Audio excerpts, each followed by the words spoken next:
Welcome everyone to the Wednesday Night Warriors. This is episode number 18. I am Romeo Anthony Colon, joined by my co-host Chris G and his co-host Barry J. We are the Wednesday Night Warriors. We cover AEW, we cover NXT, we go over both shows, we tell you which one was better. And this episode, we're going to go over the September 30th, 2020 episode. But before we do that, friendly reminder, please like this video. Support us, support the Wednesday Night Warriors, support True Heel Heat. Share this video with your wrestling friends and leave a comment. Let us know what you thought of the shows we're about to talk about. And of course, if you're new here, subscribe. Hit that subscribe button. We got plenty of content for you. We cover all kinds of wrestling. You'll love this channel. You won't regret it. We're on the road to 1K, 1,000 subscribers. We will give away free shit, if we get to 1K. Subscribe. Now, before we get into tonight's shows, last week recap, I picked NXT, Chris picked AEW, and the True Heels, they picked AEW easily, 11-3 votes. AEW has been the better show 11 times compared to NXT's 5, and they're one measly tie here on the Wednesday Night Warriors. September 30th, we're going to go over AEW, NXT. NXT, of course, with the go-home show for TakeOver 31. So throughout this show, we will sprinkle in our picks for NXT TakeOver 31. And a quick reminder here, the records of picks, I have been keeping track. My can't miss picks, they've been pretty missed, 32-11. And Chris's highly questionable picks, he's one better than me, 33-10. So we'll see, we'll keep track of these picks for TakeOver. We'll start with AEW. Ricky Starks versus Darby Allin. Brian Cage tries to interfere here, but Will Hobbs runs him off. This was a fantastic opener. Fantastic. And it had a clean finish. Darby wins with the coffin drop in 9:54. I love this match. Ricky Starks has impressed me. Yeah, actually, I enjoyed this. I wish they would have got more time. It felt a little too short to me. Because they were hitting each other with some shit, man. They were going at it. It was a physical match. And it doesn't feel like a blow-off match. And usually interference kind of like distracts me. But this interference was cool. I like the big guys going at it in the background. So I wish I wanted more. I think they're going to have a specialty match to finish this feud when they do. This should have main evented in my eyes. Maybe they would have got more time that way. I don't know. NXT. Dakota Kai versus Shotzi Blackheart. I'm loving Shotzi, of course. I'm continuing to love her. Her offense is so unique. Shotzi almost dies, landing on her neck with the sliced bread on the apron. She's okay, thankfully. Rhea Ripley comes down and fights a little with Raquel at ringside. This payback for last week's Battle Royal. Dakota is distracted by all this. She wastes time going for a finisher on Shotzi, who avoids it and wins with a school girl in 13:08. Dirty finish. Fun opener, but do you, Chris, like the booking here? I don't mind it. I like Shotzi going over. The involvement with Raquel and Rhea is cool because I want to see that feud go further. So I don't mind it. I think sometimes dirty finish is necessary. Some interference is necessary once again. Both good openers, solid opening match. I like the momentum that Shotzi got. Dark Cody makes his dark entrance. He cuts a promo. He teases saying no. This promo was about as over the top as Cody's entrance was. Bro, just accept the fucking match. You don't need all the fancy pageantry. No, he won't. Oh, maybe he will. Yes, he does. He accepts. An unneeded spectacle. Brody Lee comes out. He wants to fuck him up for all that bullshit he just did. They have a pull-apart brawl. And Brandy Rhodes out of nowhere flips off the top rope, senton onto the Dark Order. Anna Jay attacks her. Nyla Rose gets involved. Why? I don't know. Big pull-apart brawl here. I actually liked the promo. It was intense, and he brought up real shit. He said he was the executive vice president, and that was the initial reason why he said no. I'm bigger than this. I got a title to protect. And then, it was a little cheesy, but fuck it, I liked it. I thought it was kind of cool at the same time. And then the pull apart was dope because after the spot to where Brandy flips on the Dark Order, which was a cool little flip, And then Anna Jay comes out, and they got a Sarah or Anna? Anna, yeah. Anna, just making sure. Anna Jay comes out, they got to pull them apart. Just felt very hectic, very real. And a dog collar match between these two, they're going to beat the dog shit out of each other. So I'm all for it. A sit-down convo with Isaiah Swerve Scott and Santos Escobar, the Cruiserweight champ. Both were good here. Santos Escobar is just awesome. Let him talk more. Takeover prediction time. This is for the Cruiserweight Championship. I am picking Santos to win. Fair and square. No dirty tactics. I hope it's no dirty tactics. Santos really is a G. He called Swerve Scott a loose end. And he ties up loose ends. Come on, man. It doesn't get any more cartel than that. I love it. And Swerve's getting better. I think he's still, like, trying to find his character, like, in front of a camera. Like, when it comes to, like, interviews and vignettes. I think Santos ripped him apart, though. And do you agree? I think he might rip him apart at NXT. That's a potential show stealer, by the way. Mm-hmm. Potential match of the night. So you got Santos. I got Santos. And do you think it's clean? Yeah. Okay. FTR interviews with Tony Schiavone, talking up their match versus SCU, and how the Young Bucks blew their shot at a tag title match. They don't deserve one. Matt Jackson comes out of nowhere, weak super kick to Tony Schiavone. Awful sell drop by Tony. JR and Excalibur, they're really, really bad acting, shaming the Young Bucks for what they did. Nick Jackson didn't do shit. What are you guys blaming the Young Bucks for? I didn't like this.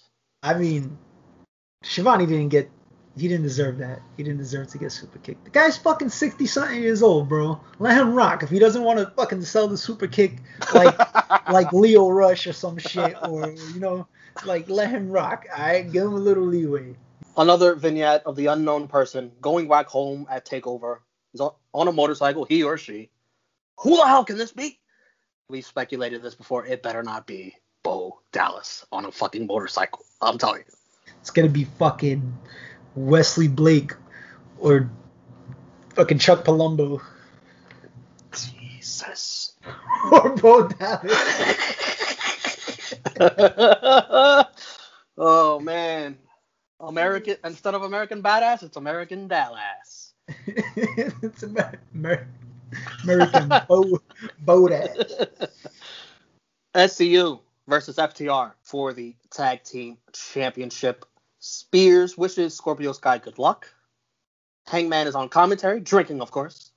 He mocks FTR for doing a 20-minute time limit stipulation when it took them 30 minutes to win the titles. That was funny and clever. Tully trips Sky, and then Cash has a pin on Scorpio, and Tully and Dax hold Scorpio's legs down. Dirty finish in 15:39. Good match. They surprised me not going 20 minutes. I thought that was the predictable route. They didn't do that, and they win dirty again. I mean, that's how you got to do it, man. They're a heel faction. They got a heel manager. I mean, a heel team. They got a heel manager. They got to, use as many dirty tactics as they can. They follow all the tag rules until the ending. Well, they also pulled some slick shit where Christopher Daniels was on the outside with SCU, and somebody, I think it was Cash Wheeler, bounced off the ropes, and he acted like Chris Daniels pulled his leg, but he didn't. And he told the ref, and the ref, fuck it, threw out Chris Daniels. Nice heel work. That was funny. All throughout the match. It was a great match, though. Great tag team match. Kazarian looks fucking phenomenal.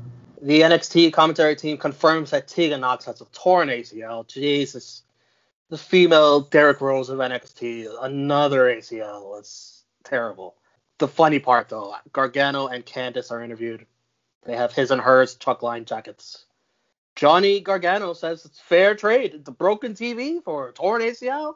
That's karma. Fair trade, Even Stevens, as he said. 8-man tournament where the winner will face the AEW World Champ at Full Gear. They announced Jungle Boy, Phoenix, and Kenny Omega. Hangman immediately spits out his drink, and he's got to go. Taz then hilariously blasts Excalibur for dropping that news on Hangman right there all of a sudden. You got to let him know. You got to let him know before you say that. Cameron Grimes. It's Grime time. He says the Gauntlet Eliminator was a stupid idea. he introduces a much better idea, the Cameron Grimes Invitational Stepping Stones to the Moon match. He introduces the first competitor, some skinny jabroni named Joey Pistachio. The name on his jacket does not say Joey Pistachio. He's maybe 80 pounds. He's says he's a NCAA athlete. He's beaten instantly with a cave-in. Cameron Grimes calls out the next guy, who's Joey Strong. These are some amazing names. Joey Strong gets thrown away by Ridge Holland. Ridge attacks Grimes. He's in the match, I guess. The ref stops the match almost instantly because Ridge won't stop beating him up. Dirty finish. Grimes, later on in the show, he's walking backstage complaining about Ridge Holland and runs into the returning Dexter Lumis, who just does what Dexter Lumis does. He stares at him. I thought Cameron Grimes was great. Cameron Grimes needs to be on NXT every single week. Yeah, Grimes is definitely must-see TV. But, Joey Pistachio. That was funny. Ridge Holland is an impressive-looking motherfucker. I hope he improves. Yeah. He's got the look, but we got to see. Isaiah Cassidy versus Chris Jericho. All the nerds are singing Judas as I cringe every week at this part. As Isaiah is hitting Jericho with very poor Shane McMahon-like punches, Taz says, he's a Brooklyn kid. He knows the streets. He knows how to fight. I assure you, Taz, that not every Brooklyn kid knows the street or knows how to fight. Jericho eventually finds himself going into the crowd and scuffles with Luther. And Serpentico scuffles with Jake Hager.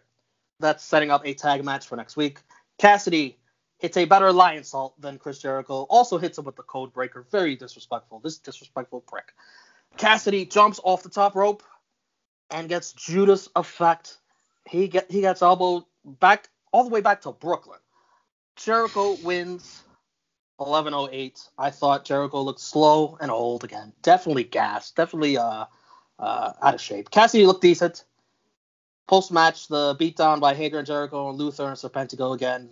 Completely just ignoring Private Party. The match was better than I thought it was going to be. It wasn't that bad. I'll say Cassidy was better than I thought he was going to be.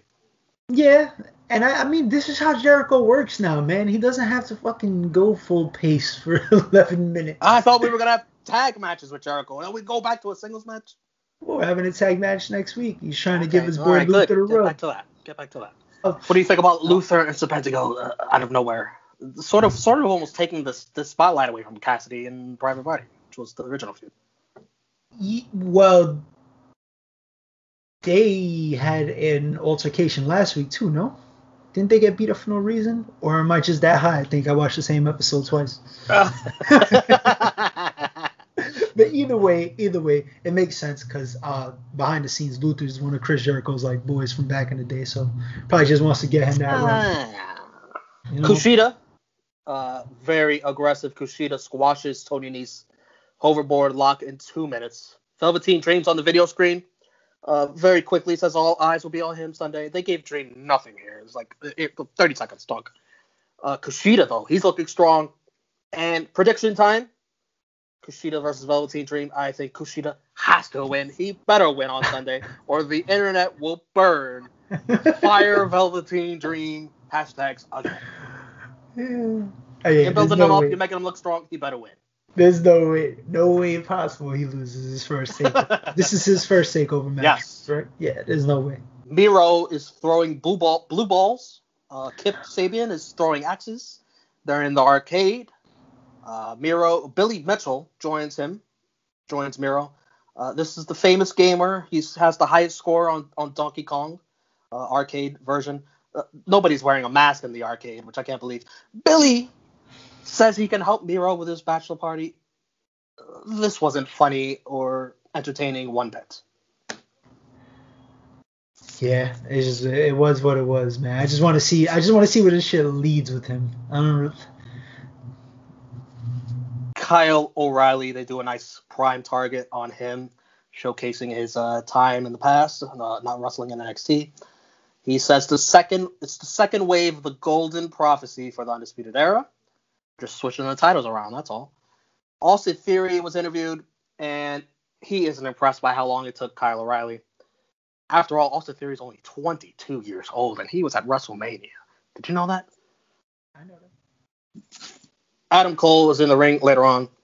He calls out Theory, defending Kyle O'Reilly's honor. Says Kyle's ready for this moment.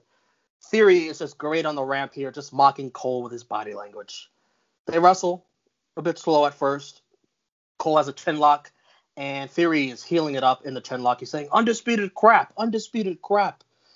The turning point is when Theory is Irish whipped off the ropes. He dives into a super kick by Adam Cole. Cole then eventually finishes him off with the last shot in 13:01. I thought this was a great showing for Theory, despite a third consecutive loss. And as for Adam Cole, defending Kyle O'Reilly, they're shoving it down your throat that he's on Kyle O'Reilly's side. He's got his back. There's no dissension whatsoever in Undisputed Era.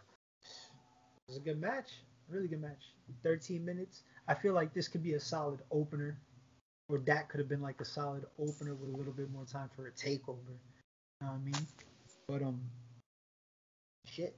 They got that much support for Kyle O'Reilly. Reports that I'm reading. Looks like they're going full blown babyface for Adam Cole. Baby. MJF walks in on the Inner Circle celebration in the locker room. A little bit of the baby. He gives them fresh Inner Circle jackets. He doesn't have enough. He doesn't have ones for Sammy. They're teasing MJF joining the Inner Circle here. Sammy's about to call him a loser, and Jericho says, well, maybe he's not a loser. I'm all for it. MJF joining the Inner Circle. That'd be crazy. But I think he would take Sammy G's spot. I don't think they would be able to coexist. You already see the heat. Yeah, I hate to see it. Shawn Michaels is sitting down. He's got a face-to-face with Kyle O'Reilly and Finn Balor. Very cordial, early, very nice, shaking hands. And, oh my God, Kyle O'Reilly is the best talker in Undisputed Era. Why has he not been talking this entire time? The charisma. He's a better talker. He wipes the floor with Finn Balor in this segment. Finn brags about being a 20-year veteran. Kyle's like, okay, I got 15 years. What's 5 more years? Kyle even makes fun of the fact that nobody ever loses their first title defense. I know someone who loses their first title defense. A lot. He also drops off bullshit, which they bleep out. Kyle not only held his own, he surpassed his own, and he was the star of this segment. Takeover prediction. This stuff. I think Finn Balor gets the win. I think it's clean. I don't think there's any Adam Cole interference. They're playing it up so much that it's so obvious. I don't think they go with it yet. I think Cole and Kyle remain babyfaces for now, and Kyle just loses clean in a hard-fought match, probably the match of the night. Well, I always said or preferred Kyle O'Reilly in the ring over everybody else in the Undisputed Era. But Kyle O'Reilly, the character coming out, I mean, he did a spot-on impersonation of Cameron Grimes. He did a nice Irish accent. Very nice. It was cool. He was a smart ass. He dropped the bullshit, but yeah, there was a lot of mutual respect between him and Finn. It was that's how you do a nice little sit down, between two baby. I mean, I guess you can consider Finn Balor a baby face or a tweener of some sort. Two likable characters, That's how you have a face with no physicality and still draw people in for the big match on Takeover. I can't see Finn losing it yet. He's a transitional champion, but he's not going to transition for Kyle O'Reilly. I hope, and I think the way Triple H and Takeovers usually are built, I think it's going to be a close to 30-minute match, clean finish, no interference, no nothing. Maybe a tease of Roddy and Bobby coming out to help, and Adam Cole coming out and sending them up and back out. That'd be good. I could see that coming. Maybe that would be possible. That would be cool. Britt Baker versus Red Velvet. And we just get old pervert Jim Ross again. Saying normally wrestling dentists are ugly, not this one. Also says, it looks like Britt Baker's gotten a little bit thicker. Which is a good thing. Britt wins in 4:39 in a semi-squash. And afterwards, she's very safe, very sanitary with her glove, the lockjaw on this poor girl, Red Velvet. when I seen him pull out the glove and put it on, I was like, oh, like that's being safe. But I actually think it went a little too long, but it was a cool little squash. Damian Priest and Io Shirai are interviewed backstage. I don't understand what Io Shirai is saying when she speaks Japanese, but she's still so much better on the mic than Damian Priest talking English. They're rock stars. They're facing Gargano and Candice, intergender match. Io got a lot of offense here on Johnny Gargano, which I loved. Even hit a moonsault on him. Priest eventually gets kicked in the nuts from behind by Candice. Io chases after Candice. Johnny wins it with the one final beat in 10-17. Dirty finish. Fun match. I thought everyone was good here. Candice hits Io with the backstabber. And Candice and Gargano hold the titles to end the show. Which, anytime someone does that, it's like, oh, why'd you touch the title? Why? Now you got no fucking shot. That's the kiss of death, yo. Mm-hmm. The segment, you felt less robotic this interview. It was actually a little bit. But Io's there, and she's like, you could just see the difference. Like, she's speaking another language. You could see the difference. Speaking that language and shit, you know. I guess Damian Priest isn't comfortable speaking it. Nah, man, I love him. It was a good match. It was a fun match, especially because the interaction with Io and Gargano on a couple occasions in the match was pretty cool. Did you have your prediction? You did your prediction? Right? Yes, my predictions are Priest over Gargano and Io over Candice, and I think both will be good matches. Yeah, I think the same. The Io Candice match might. You may have a different feeling here. Nah, I just don't think it's gonna be as good because they put on such a crazy match that time. What was it? Which title is more likely to switch hands? I would say the North American Championship because I feel like Damian Priest is kind of being groomed to be on the main roster. I don't know. You never know. I could see him joining a stable with Roman Reigns as Paul Heyman. Oh, he's cool. He needs somebody to fuck. Oh, does he ever? Eddie Kingston comes out. He chastises the ref from last week for calling the match when Eddie wasn't responsive against Mox. The ref explains himself in such a dweeb voice. They're about to beat his ass. Eddie, Penta, and Phoenix are about to beat the referee's ass. But Mox interrupts. He's got a barbed wire bat. Eddie has a open contract for Mox to face whoever he wants. It's not going to be Eddie because Eddie isn't feeling well from last week. And it's not going to be his best friend either. It's Butcher. Butcher returns. They have a match. Mox wins in 14-24 with the same choke he used on Kingston. Afterwards, Eddie sees in anger, and the show just kind of ends. I didn't like this match one bit. I thought it went way too long. I think Starks and Darby should have been in this spot. Kind of a lame way to end Dynamite. It wasn't the best main event. It was a little slow for me. But it was a physical match that I think it made up for it. It was actually a solid match. But Darby and Allin was good. Could have flipped it. Either way, it is what it is. You see the way they circled them? It was like a prison shanking. They were getting ready to go for the guard, yo. Eddie Kingston was ready to pull out the shank. He's from New York City. Let me do the ratings. NXT, 732,000 viewers. AEW, 866,000 viewers. AEW wins. Both shows up despite competition from MLB playoffs, NBA playoffs. I think it was more competition than the previous week. So good numbers for both of them to be up so much. But AEW wins. They're up in the ratings war 41-10-1. Match of the night. I'm going Darby Allin and Ricky Starks. I'm actually go with FTR and SCU. MVP.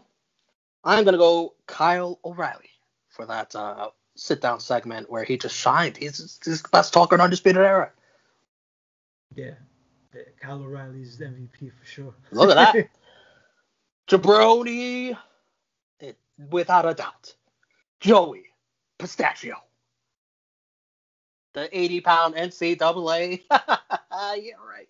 Athlete that he is. Just Cameron Grimes. Oh. Yeah, okay. That guy couldn't even wrestle my fucking 3-year-old.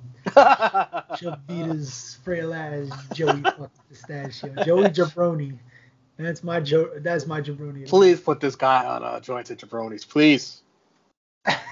Yeah, I might have to. Show of the night. AEW had Starks and Darby. They had FTR and SCU, the two best matches. But I thought everything other than that was bad or forgettable. NXT had a good go-home show for their pay-per-view. They touched on all 5 matches on the card and still had time to build up other stories they got going on. But the 2 matches for AEW are enough for me to win. Because the NXT stuff, you could get recapped on that on videos when you watch the TakeOver. AEW, show of the night. Can't argue with that one. AEW. All right. You could join the Facebook group, True Heels. We'll put up a poll. You can vote which show is better along with us, AEW or NXT. Any plugs? Where can they find you? You can find me at spick_flair_woo 3 O's. I'm gonna have to change that soon, man, because got to. Oh, that round table when you talk about Spick, that was funny. Now that I think about it, I'm like, shit, I can't. I'm watch the out all Clash this of Champions round table. It's hilarious, man. Yeah, good shit. But yeah, and NXT Takeover 31 round table coming up soon. Yes, we will. Coming out this weekend, probably, or next. Yeah, probably this weekend.